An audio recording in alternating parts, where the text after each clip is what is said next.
Yeah. Wake up with coffee and sports. Sunrise glow, listen coast to coast. A flow like you know. Offensively, who made them? Oh, Patrick Mahomes. Sideline to sideline with plays to show. This network's got the spark. When you put up 300 yards rushing against someone, that you got your butt whooped. I feel like I would have liked to see Oregon Ohio State in the semis, not the quarters.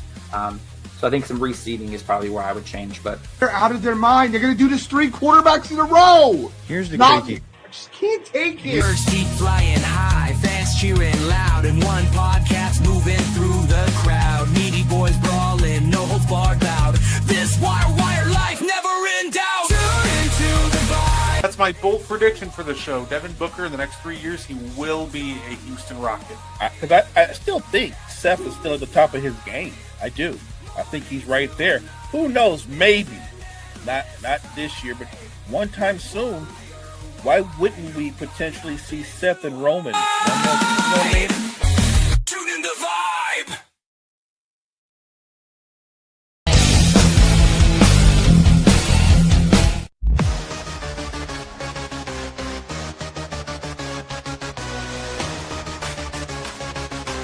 Morning Reds, good centers. Got me on the mic now, let's spill the tea. Talking courtside dreams from history. Legends on the blacktop now and then. From Will to Steph, we hit it again. Better chimes in, let's go deep. Young bloods rising, can't skip a beat. Puppy prospects with fire in their eyes. Draft night suckers and hoop dream high. Wire to wire, bring the heat. Podcast magic can't be beat. Do better, we're go better. We're who cares? Trendsetters. What's poppin', y'all? It is your boy, Gardi3, and welcome to the And One Podcast. And of course, joining me just like every week, he is the greatest co-host of all time. He is Mo Betta. How you doing, Mo? Hey, I'm doing great on a Thursday night, getting ready to talk some hoops. No, absolutely. Well, as you saw, Mo, there is, let's just say, definitely a lot to talk about today. So, but you know how it is. You know, we got to start off. Underrated player of the week. Now, if you're just tuning in or just joining us, every year we start out with an underrated player of the week. So, Mo, why don't you get us kicked off opening week style? Who is your underrated player of the week? My underrated player of the week is a guy that I hope at some point gets traded in this season, and that's CJ McCollum. Look, CJ McCollum is a walking bucket. He's a terrific combo guard. He can run the point. He can play the two, create off the dribble, high-level shooter, a career 19 points per game, 45% from the field, 39% from three. CJ McCollum he's never made an all-star team. He is going to go down in the Hall of Very Good. But I think in the right role, even now at this point in his career, CJ McCollum has great value. CJ McCollum is my underrated player of the week.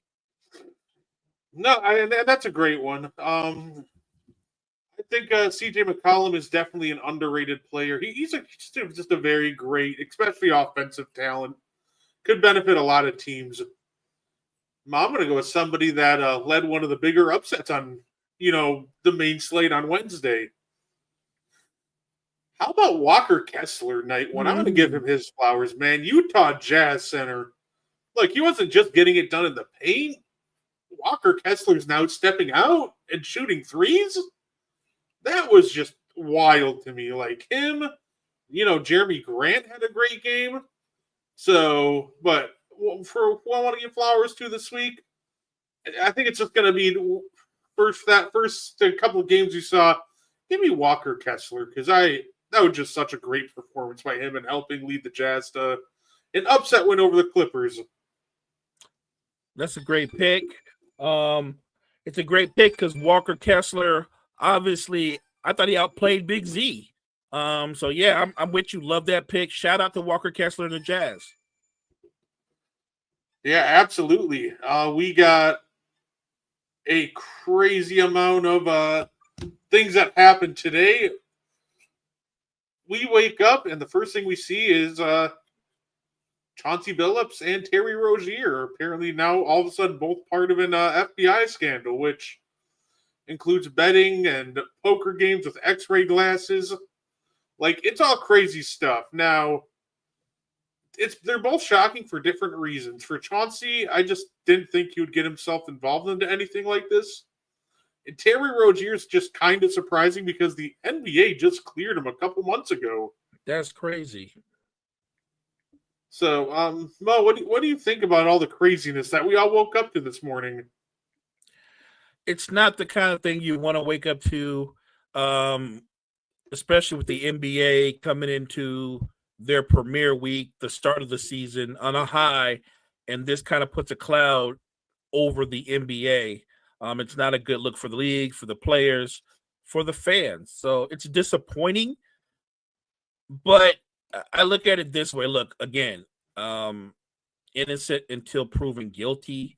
These are serious charges, serious offenses, but until more information comes out, until there's a more definitive, I guess, sharing of information about what's actually going on and who's all involved in this. Because remember, we were told 30 individuals across 11 states, I believe, were arrested.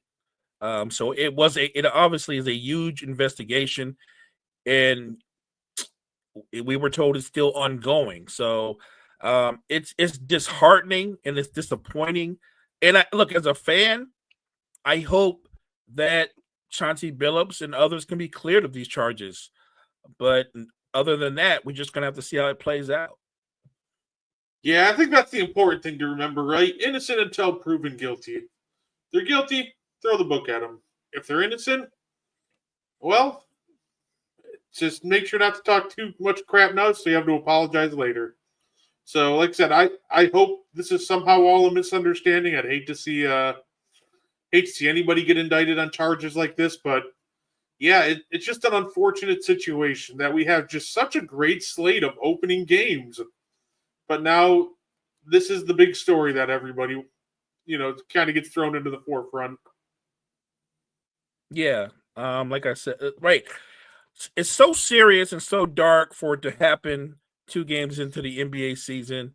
And so it's tough for the Trailblazers fan base. It's tough for just the NBA family in general, but we're going to have to let the legal issues resolve themselves and trust the proper authorities to handle this as it progresses.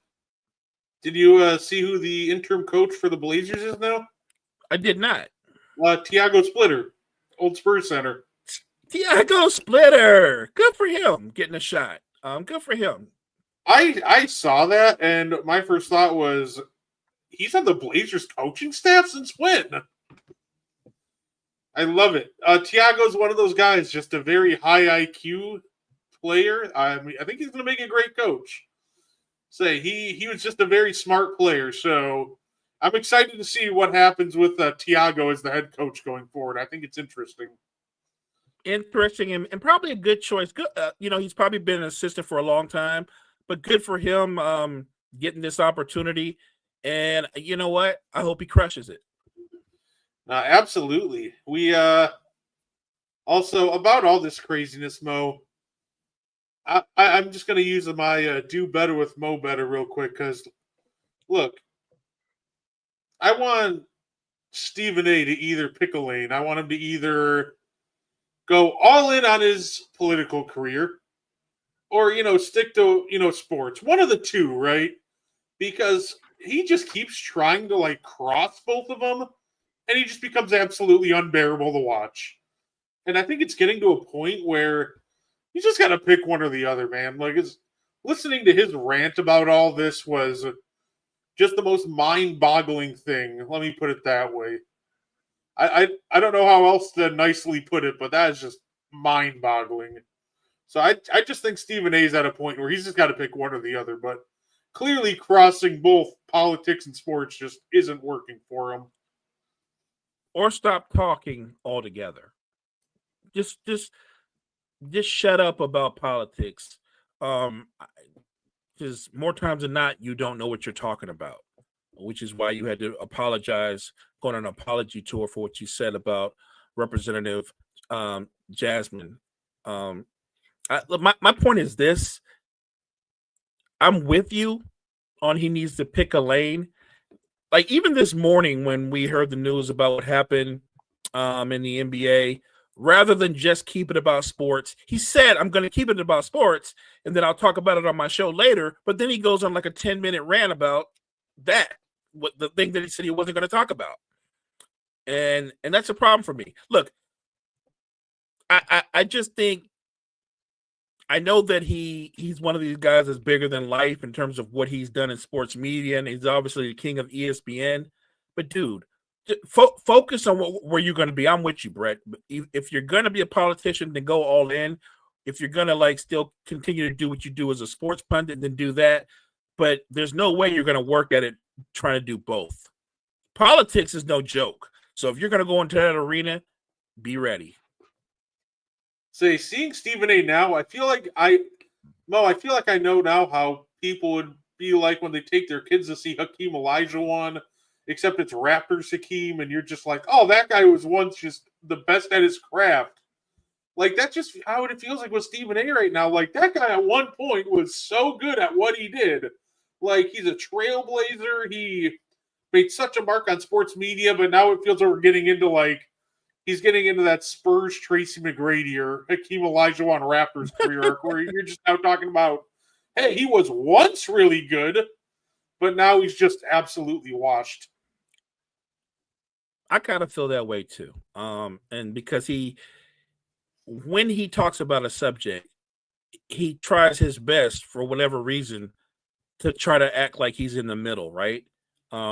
And that's an annoying take. So because if you play the role like you're in the middle and then somebody calls you out, your bailout is, well, I said they could be or they might be. Like I just think that the Stephen A. Smith that I used to check out when I first started watching First Take, he had more credibility than the current version, even though the current version is a much bigger star. Yeah, like, honestly, young Stephen A. was just honest, even if he had to apologize for some of the stuff he said later. Like, obviously there was the iconic, this dude's a certified bum, he can't play. Like, should he have said stuff like that? No. But honestly, it kind of gave him credibility, because at the end of the day, you knew he wasn't holding back. He was telling the truth. But, we got a lot of great NBA games to get into, Mo. So before we get into that, there is the issue now with the WNBA CBA. It seems like we're getting into a lockout. And there's some interesting stuff that's been coming out about the WNBA, structure. So WNBA ownership structure, I just found this out today, and I wanted to throw this out there. It's broken down into 3 categories. The WNBA owners own 42% of the league. The other 42% is owned by the 30 NBA owners. And the remaining 16% is owned by an outside investing group that was part of a $75 million capital raise, which, they said they dramatically undervalued the league in 2022. Now, apparently, some of the problem right now that they're having is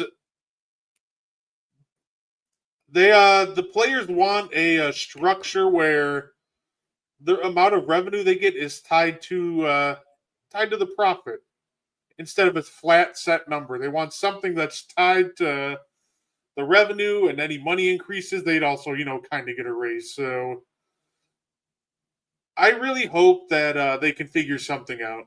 This just all feels like it's going to be an absolute disaster, and I don't know how well it goes for the WNBA if we head into a lockout. I just think that's a terrible, terrible thing for the league at this point in time. I do too, because they're coming off their 2 back-to-back biggest seasons, right? And this year they've gotten over the hump in terms of the money that they've earned, the money that they take in. They're going to be in the green, right? They're with the new deal. They've been in the red forever, right? The league is growing. your players are stepping out and becoming brands in their own right. This time right now is the time that you actually add to your fan base. And I don't think what you want is a lockout to stagnate everything you've done to get to this point, right? They need to meet in the middle, and that's easier said than done. I know this. Do the players deserve more? Absolutely. And I think I think the powers that be need to negotiate that way in good faith. At the same time, I don't want, and I'm not telling the players what to do, but be careful not to overreach, right? There has to be a middle ground. And the reality is this: the players have power, but do they have more power than actual owners do? And you know the answer is no. And yet you have to come to the table with the owners and negotiate in good faith. And that works on both sides. And I think right now, I don't think the league is negotiating in good faith. I understand the players making their demands and wanting more. They should get more. There's no argument there. And I saw the original offer from the league, and I thought that was fair. But again, the players are asking for more. I hope they can meet somewhere in the middle so that they can avoid a lockout, because that really hurt all the momentum they've built up over the last few years. Yeah, and I completely agree, because I don't think the league is necessarily dealing in good faith either, which is part of the problem, right? Because they like to cry broke. But I think it's really telling when, let me put it this way, teams are selling for like 300 million. You got, record viewership, buildings are starting to sell out. Like, I don't think, especially when we're talking about billionaires, like, obviously they become a billionaire by spending money, but also a lot of billionaires are notoriously cheap. That's how they get billions. They're not going to invest 300 million into, a brand that isn't going to make them that money back. So I don't like the argument sometimes that people make, or the league makes, that, oh, see, we're just, we're too broke to give that much of a raise. So I completely get why, they're going to be pushing for more, because I think the league at the end of the day really just needs to become open forward with them. Like, hey, this is how much we're making. This is our projections. And this is where we want to, meet. Because if they don't do that, or if they're at least not more open and not being realistic as to what they're making, then I'm just really not sure where, that middle ground ends up being. And then we all lose. Not just the players, not just the league overall, but the fans. And at a time when you've actually gained casual fans, you will lose all of them. You'll lose all of them with the quickness, and you won't get them back. I just think it's a mistake to allow this to go to a lockout. No, absolutely. So, yeah, so we're all hoping that can find middle ground, and we can just have WNBA basketball right off the bat next year. So, yeah. So, but why don't we talk about some opening week hoops? Because, my goodness, we got off to an incredible start. Double overtime. Houston, OKC. And I got to say, Mo, the Rockets almost got away with one. End of the first overtime. Kevin Durant pulls a Chris Webber, but the refs miss it. That was one of the most pretty insane sequences to end a quarter that I've seen in a minute. So overall, just an absolutely fantastic game to watch. I loved every second of that. I thought it was a really good game. I thought it picked up a lot in the second half. It became, the intensity level did. And I was actually came away impressed with both teams. I thought that Oklahoma City didn't play their best basketball, but they're actually adjusting also to a new rotation until they get J-Dub back, until they get some of their other guys back. And then you're looking over at Houston, and they're trying to play a certain style without a natural point guard. And I thought their size did give Oklahoma City problems, because Houston killed them on the boards. But Houston had a lot of turnovers. And we talked about this before the season started, and I said that. You're going to have Kevin Durant and Amen Thompson and Şengün as your primary playmakers. You're going to have a lot of turnovers. You just are. They're all taller players. Out of the three of them, at least like right now today, Amen's he's got the tightest handle. Kevin Durant doesn't have the same handle that he had at his peak. Watch him play, and the first thing you notice is when he's guarded by a quicker, smaller player, he crab dribbles a lot more. And the crab dribble is a setup to get ripped, and he got ripped like 4 times. So look, I like the big lineup in different points in the game. I think they're going to have to trust Reed Shepherd more because he is a natural point guard. They're playing how the Raptors wanted to, 6'9" and over. Yeah, it's one of those things, though, right? I do think that they're going to have to adjust it slightly, though, because the one like beef that I had, like they were dominating on the offensive glass, but that 7-foot lineup also kind of pushed Amen Thompson out to the 3-point line where he took 7 threes. And I don't think that's sustainable. I don't think you can have just Amen chilling on the paint. Like, he was 8 of 17 and 0 of 7 from 3. So he's 8 of 10 when he attacked the rim and got inside the arc. Right. And he was just off as soon as he, stayed outside of it. So I do think that they're going to end up having to go away from Steven Adams in the starting lineup.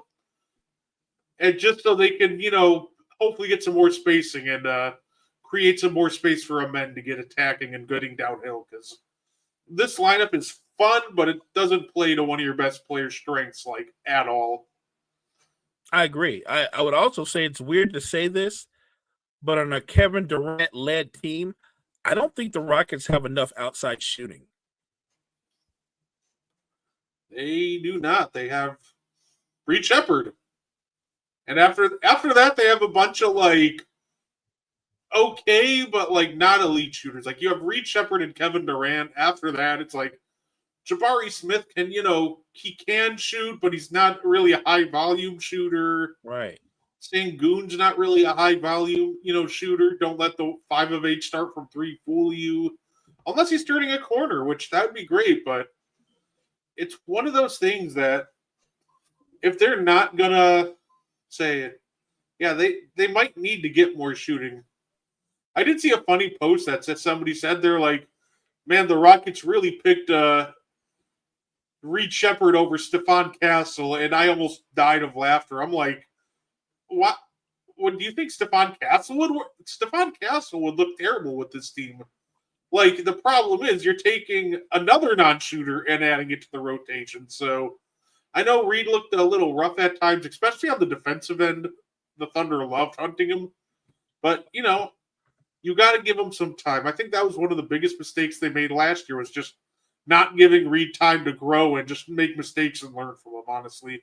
I agree. Look, and remember, it's a long season. So I know we're excited the NBA is back, but everything that's happening, this is game 1, week 1. You don't find out what a team really is until you're at least 25 games into the season. At least 25 games in before you can literally look at them and go, this is their identity. This is what they do. Oklahoma City's not at full strength. Houston is trying to incorporate that big lineup. I really do think they're going to have to go away from that more if they want their offense to not be isocentric. And that's what it was the other night. And it worked because even though he's capable of guarding bigs, Sengun was eating Alex Caruso up. That matchup was not working the entire night. No, Sengun was just so decisive. Like, Caruso normally, like, waits until you catch the ball and then bring it down to his level, then he'll just rip you.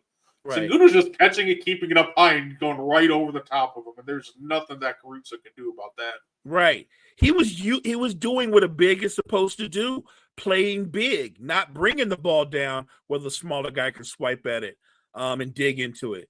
So I love that Sengun was, when he turned into Caruso, he was turning into him with his size and his strength and just going over him. That's how you beat a smaller guy. You remind him that he's small.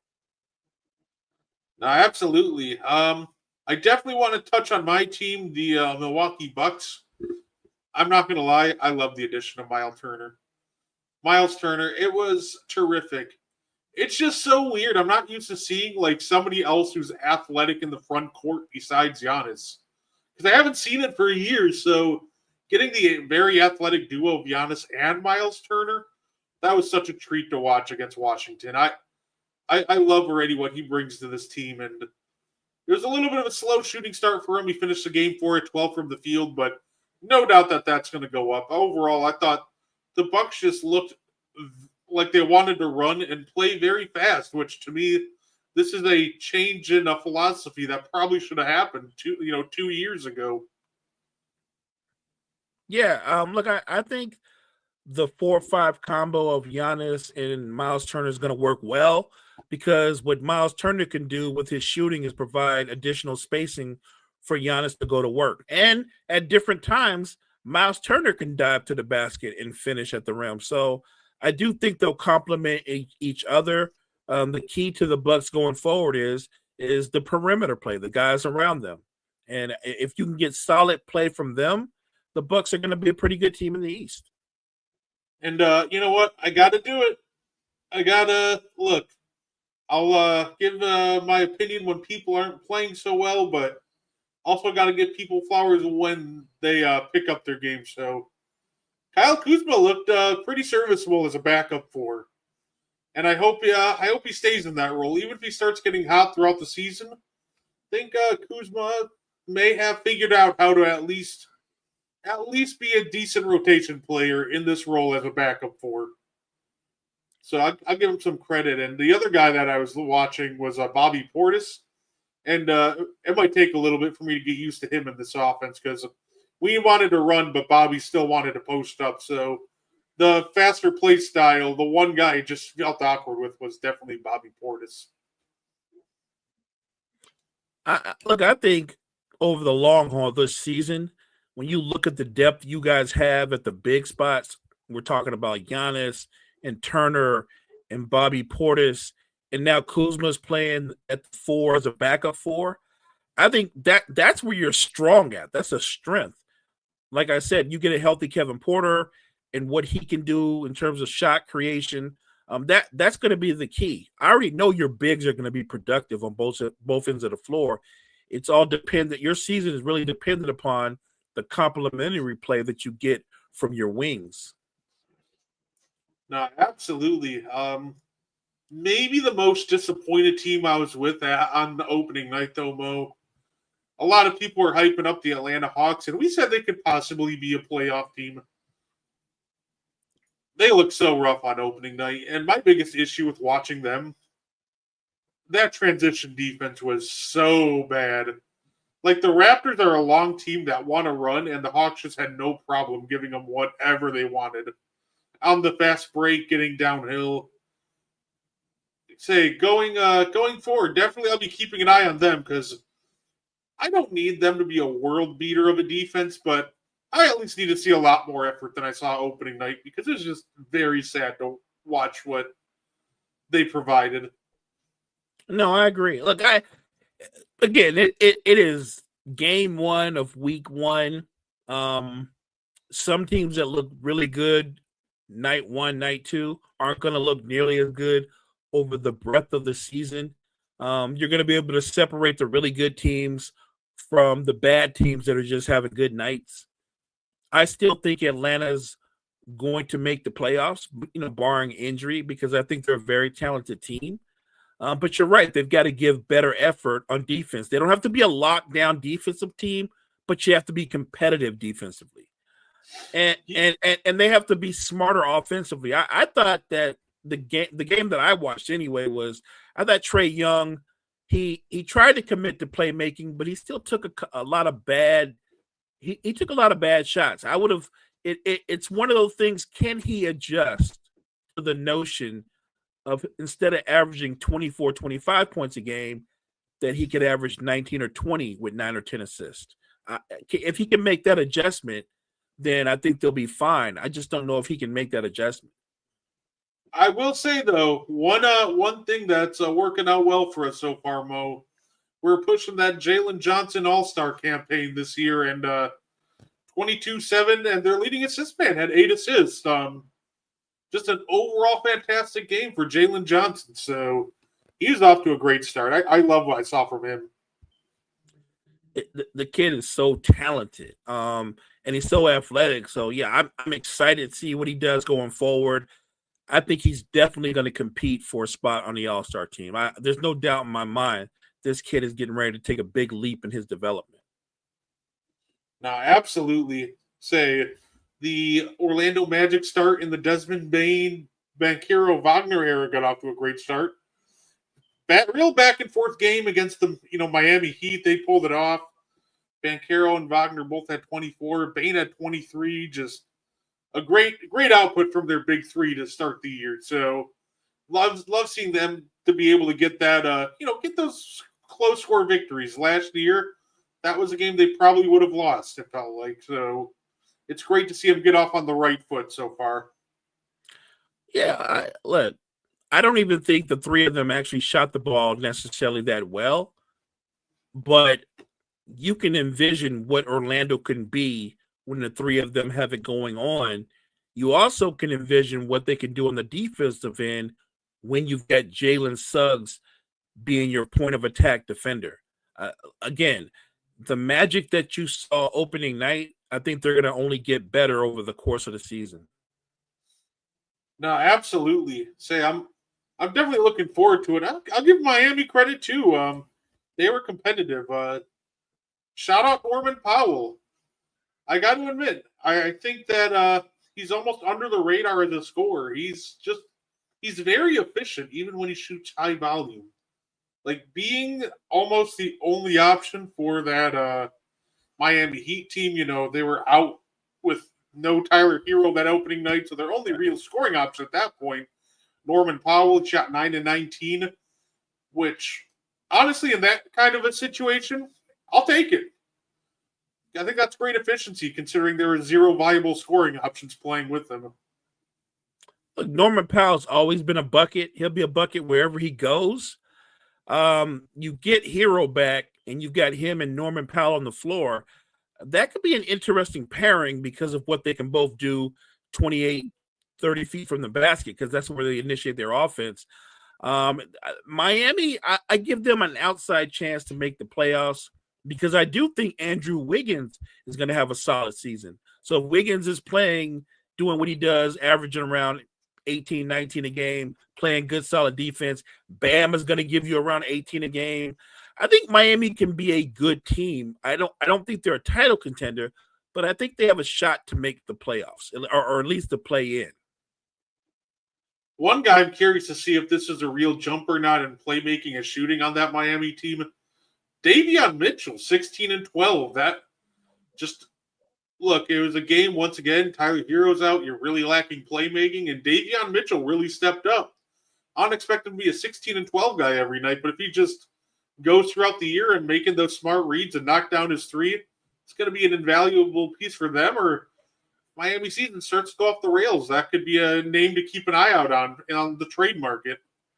I gave him a lot of credit because he came into the league. Everybody knew he was a terrific defender, but his problem was he couldn't stay on the floor because he was an awful shooter. He's gotten better overall as an offensive player. If he's going to be able to give them, let's say, 12 to 15 points a game and 9 or 10 assists to go with his defense, he will give them a similar impact to what Dyson Daniels gave the Hawks. Oh, hey, absolutely. Say another team I really liked. How about them Charlotte Hornets? They absolutely destroyed the Brooklyn Nets, which the Nets aren't some world beating of a team, but we were talking about it. If LaMelo Ball cuts down on some of the stupid shots and the team as a whole focuses on playmaking more, then this could be a very dangerous team to make at least the playoffs, maybe the play-in. Great. And to their credit, LaMelo had 8 assists. Brandon Miller had another 7.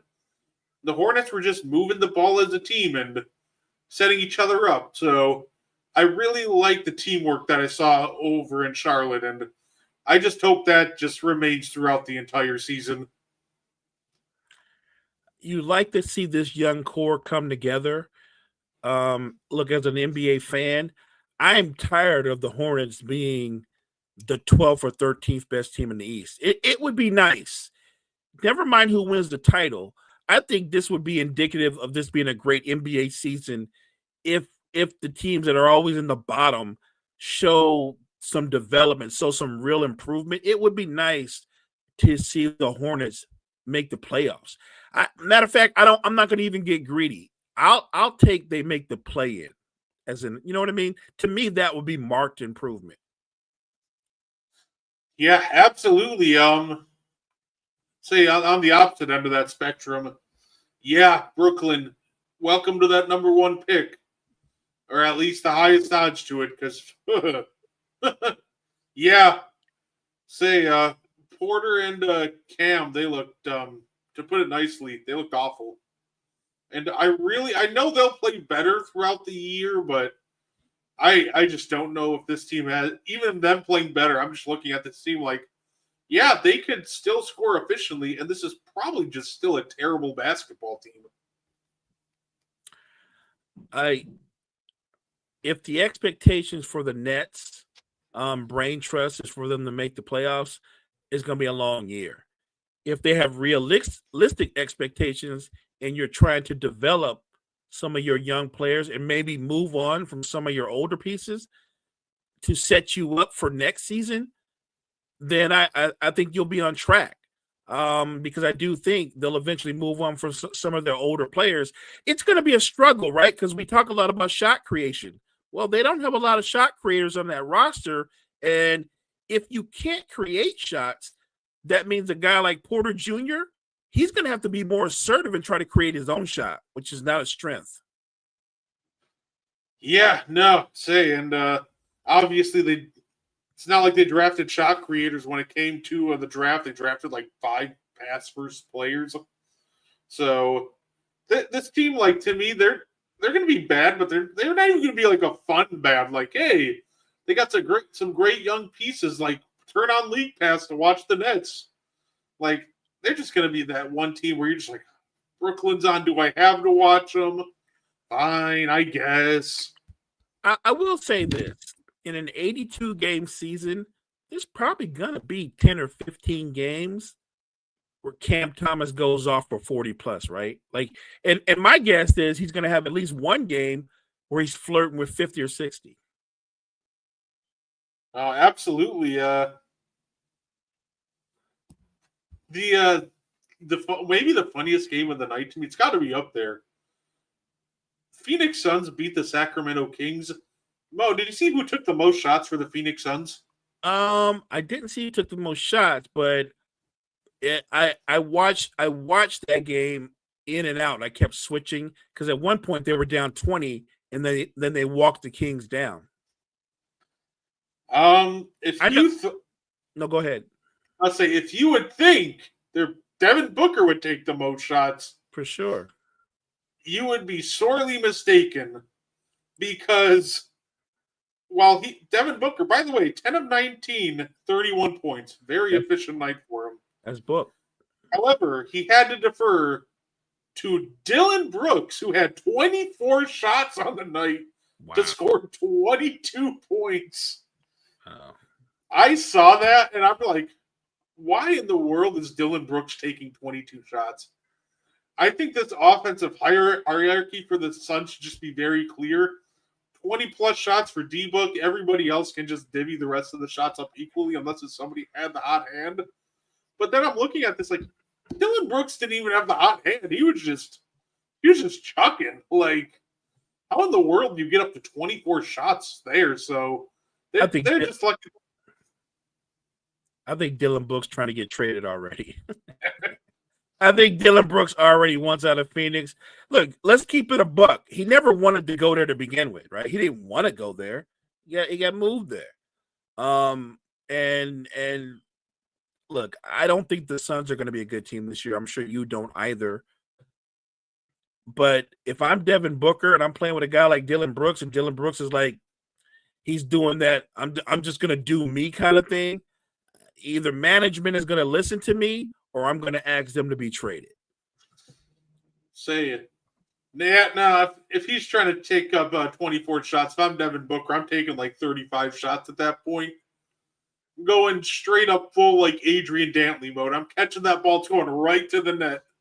You want to shoot? Get it off the rim. Book's a great player, but this is a badly constructed basketball team. What he can do, he's done it before. Maybe Book has a couple of games this year where he dropped 70. Why not? I'm here for it. Maybe Book can get an 81. Maybe he can get more than that. I'm here for that too. So my rule of thumb for opening week is if it's a new problem, give it time. The only way I'll actually make like a definitive take if it's a problem continuing from last year. Because at that point, we got like we had a year or two to look at this problem. If it's still there, then it's probably just an issue. And I think that's the case with the Minnesota Timberwolves. I'm sorry, but I think Mike Conley just being even in your rotation as a positive contributor is just over. He was struggling to be a positive contributor last year, and he was just a downright, negative, I think, towards the end of the year. And this year, even in 13 minutes, he just looked rough. So it's one of those things where Mike Conley can have a job in the NBA as long as he wants because he's just such a great locker room presence.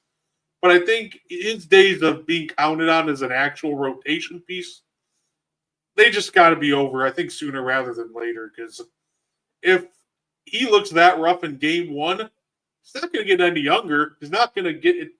He might look a little better, but even him looking a little better, I just don't think that's good enough for a Timberwolves team that's looking to obviously not only make it back to the Western Conference Finals for the 30 in a row, but a team that wants to get over the hump and get to the finals. I think they got to upgrade that, get some more playmaking in there.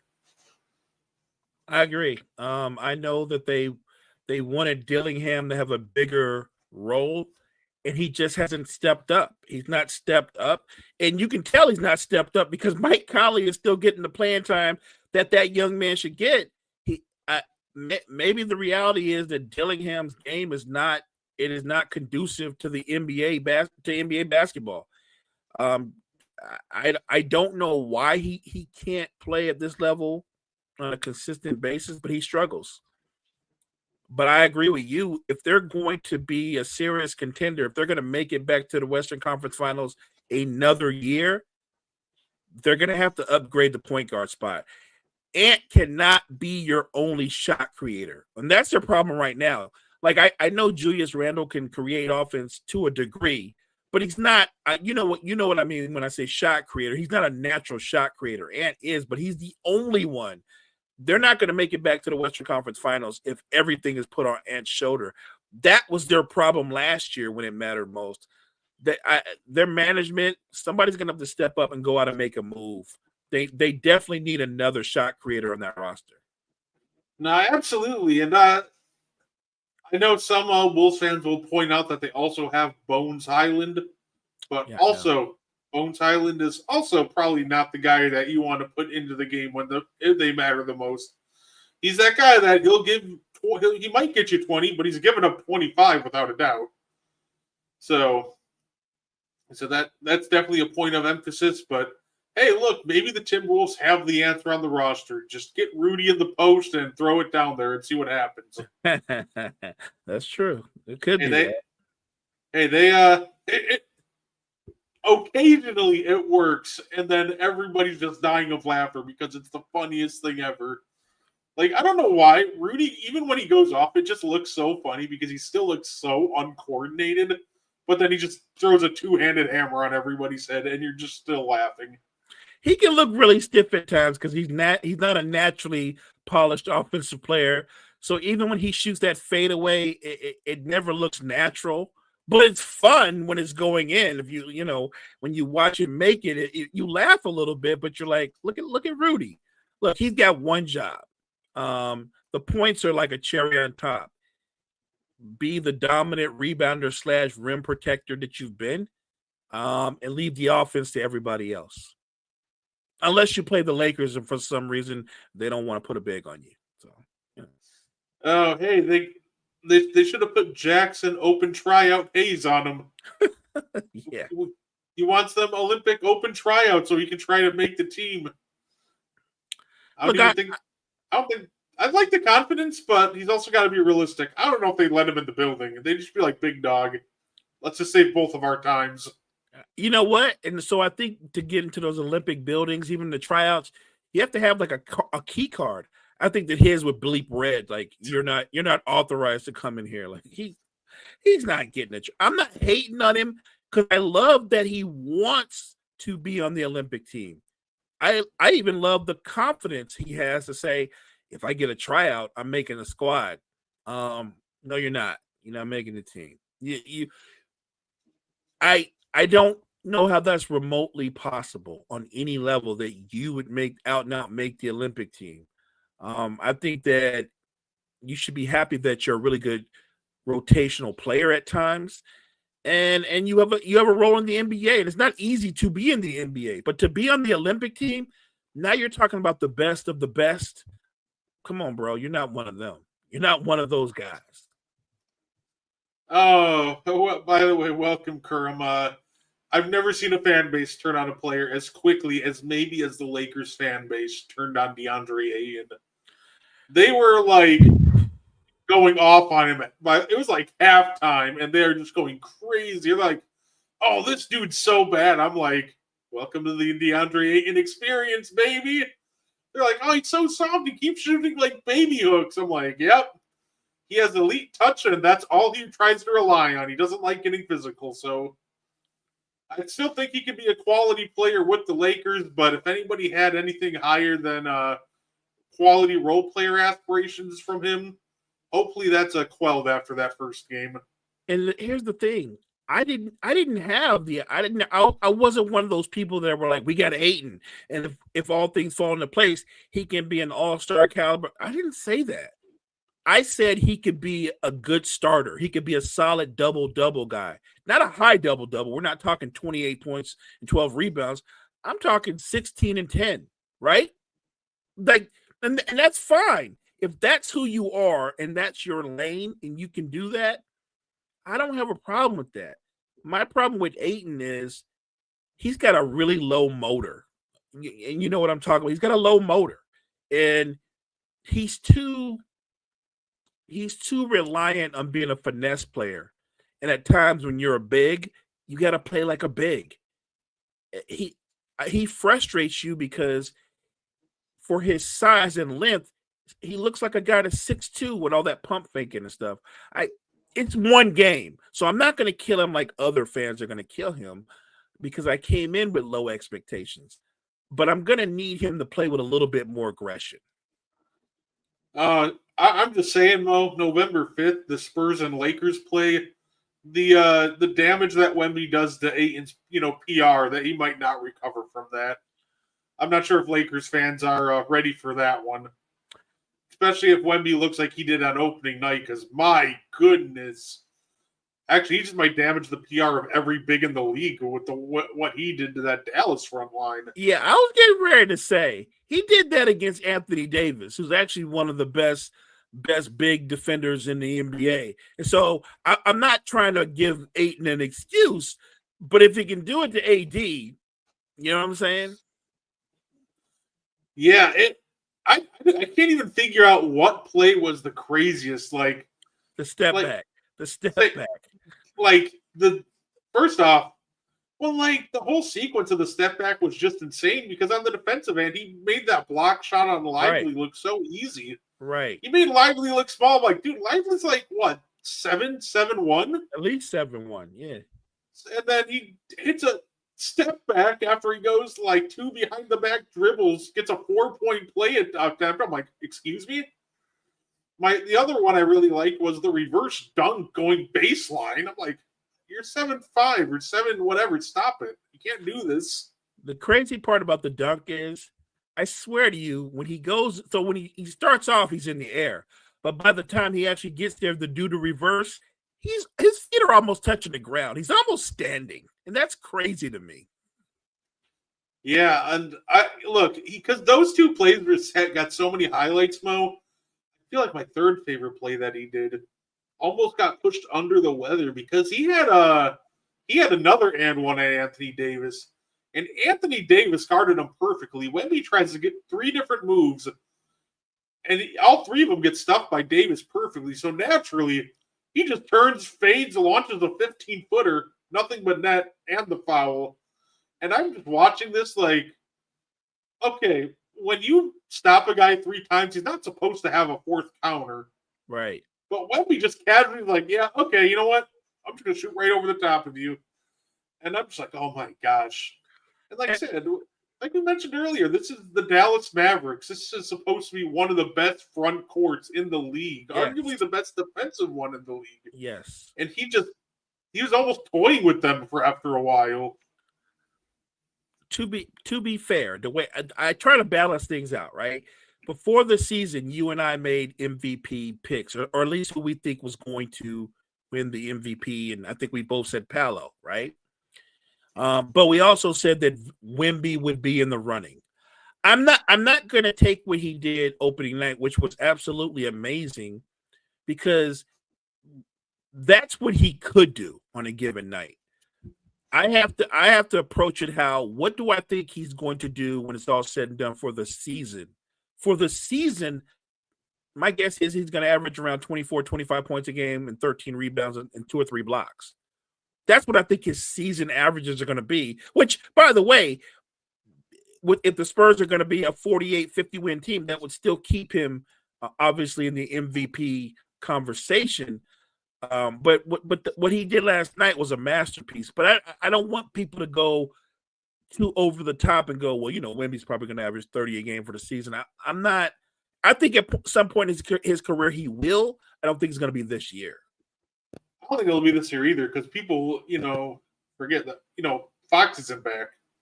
And when Fox comes back, that's also going to cut into his touches. Fox is going to want a decent amount of shots. So right. That's another 20-point per game scorer. And you can see that Castle's an aggressive offensive player. Castle's probably going to give you between 16 and 18 himself. And then you got Vassell. You got Keldon Johnson. There's a lot of guys that can score on that team. Wemby is the guy, but don't forget about Dylan Harper. Like, there's too many other guys that can score to where he's not going to average 38 a game. And look, for the sake of the team, when it's about winning, I think Wemby's good with that. If they're winning basketball games, I don't think he's concerned with scoring 30 plus a game. Yeah, no, absolutely. And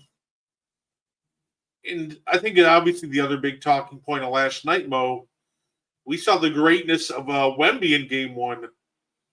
And then there was the Philadelphia 76ers taking on the Boston Celtics. Now, you know what the discussion should be?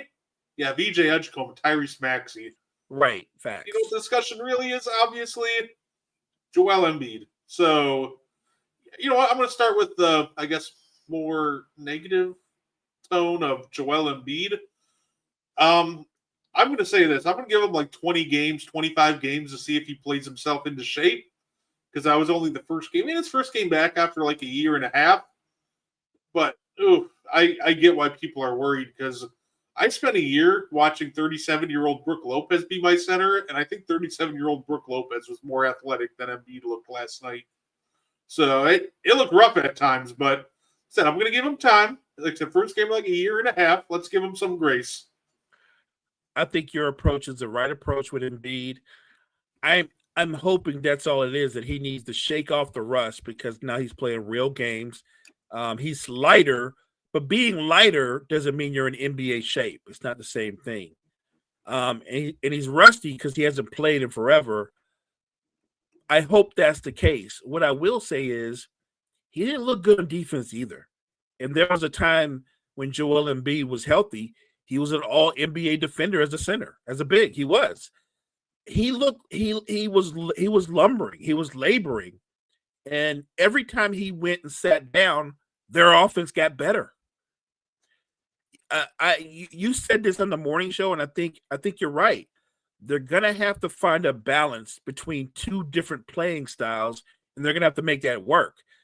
There's gonna be we want to walk it up and be more half court execution and that kind of thing with Embiid and Paul George. But when you've got Maxey and Edgecombe and some of the other younger guys, don't forget McCain will come back. They're better. Those kind of guys are better when they play fast, when they play with tempo and pace. And I wouldn't want to be the coach to have to try to balance that out, but he's going to have to find a way to balance that out. Yeah, say because they as soon as Embiid sat, they started picking up the pace, and Maxi with a 40-piece, Edgecombe with 34. I already love the Edgecombe pick from Philly. I know there's a lot of questions about it because a lot of people were talking about they should take Ace Bailey, but I think Edgecombe. Obviously, it's one game, but I think he showed you why he got picked that high. He was just absolutely terrific, stepping in and being an instant impact player. When you see it, you see it. And I saw it. I saw it in Summer League, and I know we don't take stock in Summer League. Summer League's not about who wins Summer League, by the way.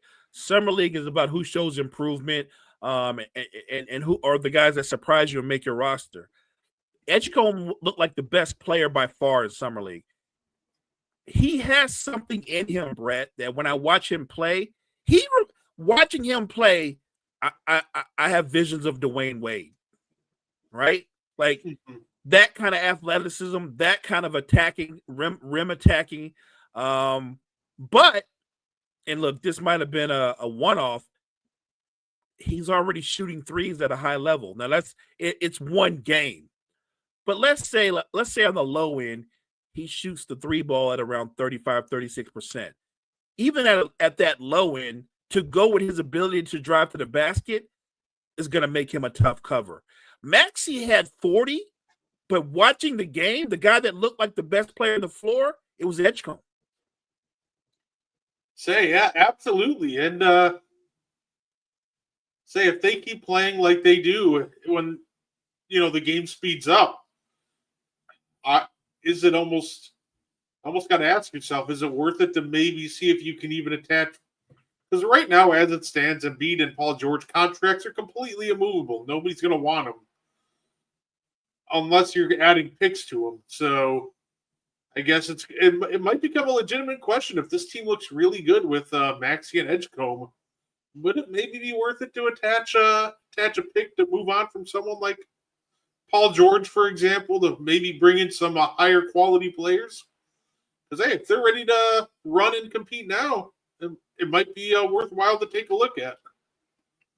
I agree. Like I said, week one, day one is fun. We'll have a better idea of what the Maxey Edgecombe backcourt looks like. Like I said, everybody has to give it 25 games. Now, for some teams, the really bad ones, you don't need 25 games. I look at Sacramento. I know they were up 20, and yet to get walked down and lose, and people are like, how could they lose when Levine scored almost 30 and DeRozan had like 29, and I get it. And Malik Monk put up numbers, and I'm like, well, one reason why they lost is because they can't guard nobody. They can't stop nobody, and that is not a one-night thing. Sacramento's not going to be a good defensive team for the entire season. So again, I said this, they're going to be fun to watch, but they're not going to win a lot of games. Yeah, if you can't survive a game where you have a 20-point lead and Dylan Brooks is volume shooting, just pack it up at that point. It's probably just over for you. Hey, what's up, John? Are you surprised Pacers hanging OKC with a different roster? No. Here's the thing with Indy. They'll hang with anybody. That's just a team of dogs. They're just going to compete with anybody. I'm kind of convinced if you put the Pacers against the 92 Dream Team, they find a way to make it like a 4-point game in the end. So it might be a little bit over dramatic there, but I'm not surprised at them hanging with anybody. They just always seem to come up big when they need to. They're just a stupid clutch team. And they do know OKC inside and out. They just played them for the championship 4 months ago, right? Like they know all their tendencies. And Rick Carlisle, look, OKC won the title and they deserve all the credit. But Rick Carlisle was the best coach in that series. It's the reason why it went 7 games. And I think when you have a coach like Rick Carlisle, Indiana, like Boston, they're still going to be competitive. We're trying to say some of these younger teams have a shot to make the play-in, even without Maxey. The same way I say that Boston's going to be in the playoffs, I won't be shocked if Indiana still makes the playoffs. I won't be. Yeah, no, it's it. And it kind of just shows how competitive they are tonight. Obviously Halliburton's out for the year. They lost Turner, and we're at 6 seconds to go in the game, and it's tied at 113. Shea has 40 and a chance to win it, but yeah, like I said, the Pacers have been a thorn in my Bucks side for a couple of years, but I give them all the credit in the world because they deserve it. They'll give anybody a game. They'll hang around with anybody. So Real talk. say, like I said, they're annoying. I need them to stop. So yeah, great game tonight too, by the way. And we still got Nuggets Warriors. That's gonna be fun. So absolutely. By the way, it's got all glossed over because the coach got arrested, but I thought the Blazers looked good. They competed 4-point game against the Timberwolves. Young guys came to play, and it took a 40 piece from Anthony Edwards to really put this team away. Jeremy Grant at 29, Denny Advia with 20. John just told us that Pacers Thunder are going to overtime. So 5 more minutes of extra basketball. Love it. And you're right. That Blazers team, those young dudes, I really do think having guys like Drew Holiday, even though Dame can't play, I'm sure he's in the locker room, he's around the guys, having some vets like that you can pick their brains, that can only help in their development. No, absolutely. I'm loving what I'm seeing from a lot of guys. Pistons were kind of disappointing, but like I said, it's game one. Not going to overreact. The couple guys that did kill it though off the bench.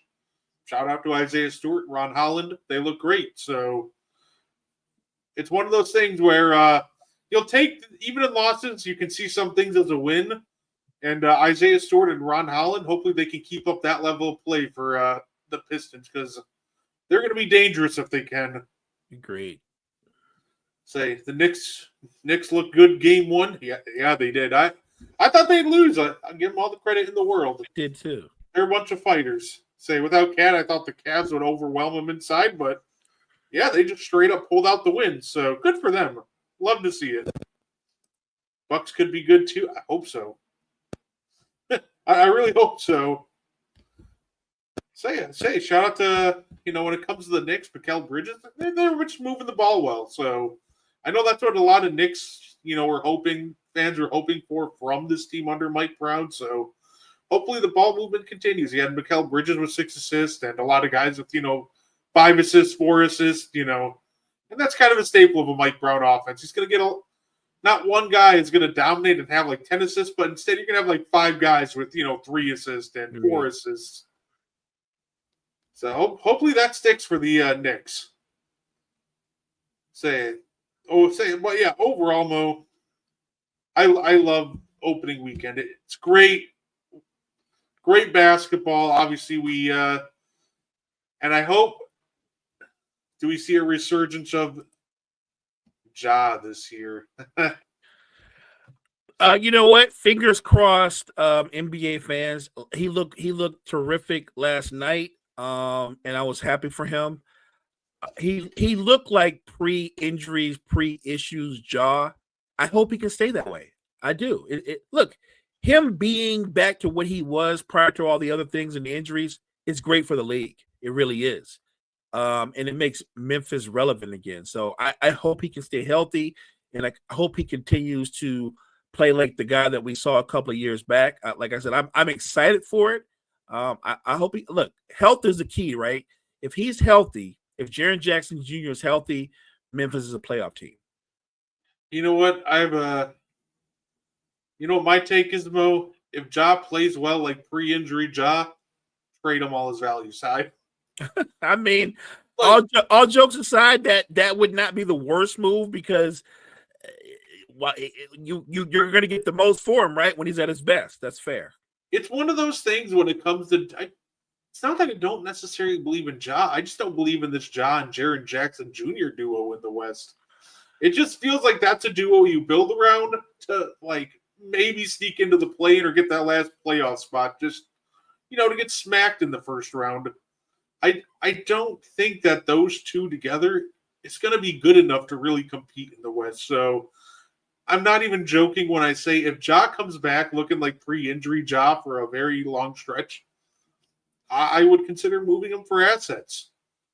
Say it, unless you really think that you can, maybe take some of the pieces that you got in the Bane trade and bring in another piece to push this core over the top. But I just don't think the Ja and Jaren Jackson Jr. duo is just a duo that you can sit on your hands with and they take you anywhere. So I think they'll have to make a choice sooner rather than later, whether that maybe even moving on from Ja or Jaren or using some of the Bane picks and bringing in a third star to complement both of them. I don't disagree with that take because I think that Jaren Jackson is more of a complimentary star than a superstar. Do you know what I mean? Like it seems like once he started shooting the three, he just drifted further and further and further from the basket. And to me, when you play the 4 or the 5, I'm not saying you have to get 16, 17 rebounds a game, but you got to average more than 6 rebounds a game. You do. Like Jaren Jackson rebounds like a 2 guard. He just got to give you more. And rebound is about effort. He's got to do more on the boards. He's got to be more of a force on the boards. I'm with you in the bigger picture. I don't believe Jaren Jackson and John Morant, if they're your 2 primaries, that combo, I don't think you're going to go far. Yeah, no, absolutely. I hope for the best. Look, I always love it when a smaller market does well, so I hope for the best. I hope they prove me wrong, but yeah, I just don't see it with them. Like I said, a quick update on the scores for the game. We got Pacers 115, Thunder 113, 3.5 minutes in overtime.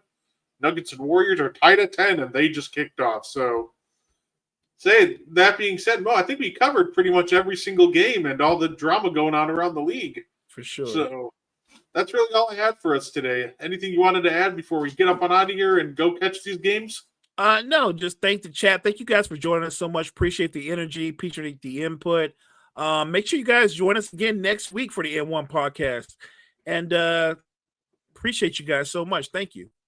Yeah, absolutely. And we're going to be, we'll let you know, we'll eventually start, getting back to doing some watch-alongs at some point. Probably some more towards the middle of the season after the NFL season. So, but we'll definitely let you know. You can definitely catch Mo and I this upcoming Monday. We got the Meaty Boys podcast. And look, we got 2 special guests for you. We got the owner and promoter of Brew City Wrestling, Frankie DeFalco, who has been in the business forever, and he has wrestled guys like the Legion of Doom, Shawn Michaels. He's been in the ring with guys like Andre the Giant, Hulk Hogan. Like, he's been in the ring forever, and now, obviously, he's retired, and he is currently training the next generation of wrestlers right up here in Milwaukee. And joining him will be from his own wrestling promotion. He is the Brew City Wrestling Heritage Champion, Rose St. James. He's a young, up-and-coming talent. He could very well be the future of Brew City Wrestling. So, like I said, we got some great stuff for you next week. So definitely be back here. Join us next Thursday. And like I said, check us out on Monday when we bring you all of our special guests for the Meaty Boys as well. I can do that. I can do that next week. That's for sure. That being said, we thank you guys for tuning in, and we hope you guys enjoy the rest of your night. Thank you for tuning in to the And One podcast. If you like our content, you can find more on the Wire to Wire Podcast Network on YouTube, Facebook, and Spotify. Want more And One? Find it on Wire to Wire. Like and share our Facebook page and join the And One Discord. Grab the link to join from our Facebook. Thank you for tuning in and have a wonderful day.